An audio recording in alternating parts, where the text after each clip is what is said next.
Bugun dunyo algoritmlar ustiga qurilmoqda. Texnologiya tilida so'zlashadigan yangi avlod shakllanyapti.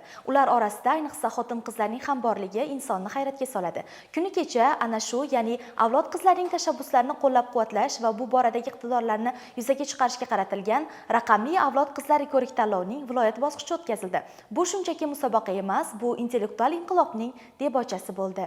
Muhammad Al-Xorazmiy nomidagi ixtisoslashtirilgan maktab-internatining Andijon filialida tashkil etilgan ko'rik-tanlov kelajak loyihachilari bo'lgan qizlarni bir safga jamladi. Dastlab tadbir qatnashchilariga dunyo hamjamiyatida raqamli texnologiyalar va sun'iy intellektning o'rni, bu boradagi yirik kashfiyotlar, muhim izlanishlar haqida gapirib, ushbu sohada O'zbekiston yoshlari ham yetarli salohiyatga ega ekanligini e'tirof etdilar. Shundan so'ng tanlov shartlari tushuntirilib, umumiy qoidalar eslatib o'tildi.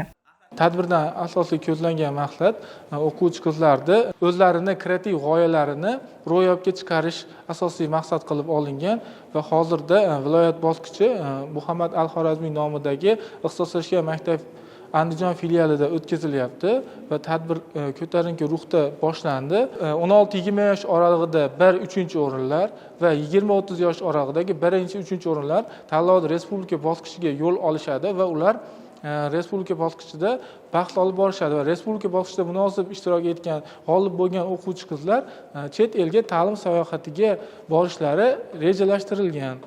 Tanlov 4 strategik yo'nalishni qamrab olgan. Birinchisi sun'iy intellekt yo'nalishi bo'lib, qizlar inson ongini raqamli texnologiyalar bilan birlashtirilgan loyihalarni taqdim etdilar. Ta'lim sohasini isloh qilish niyatidagi qizlar esa yaratgan platformalar darsliklarni jonlantirishga, bilim olishni o'yinga aylantirishga xizmat qilishi bilan hakamlar e'tiborini tortdi. Ekologik loyihalar, sxemalar va interaktiv xaritalar, iqlim o'zgarishi va yashil iqtisodiyot yo'nalishlari ishtirokchilaridan nafaqat IT ko'nikmalarini, balki ekologik mas'uliyatni ham talab etdi. Qizlarimiz resurslarni tejash va tabiatni asrash bo'yicha aqlli yechimlar taklif etishdi. Har bir loyiha o'z yo'nalishida muhim ahamiyatga ega ekanligi bilan ajralib turdi.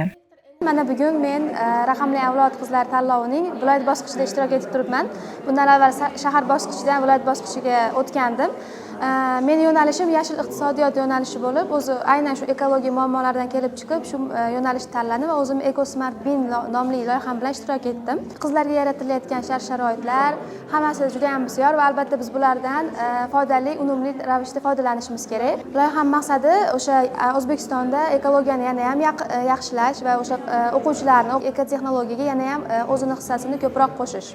Aytish mumkinki, bu tanlov shunchaki o'tkazilmadi. Bunda texnologiya tilida so'zlashadigan yangi avlod kashf qilindi. Bu qizlar ertaga iqtisodiyotimizning drayveriga aylanishi shubhasiz.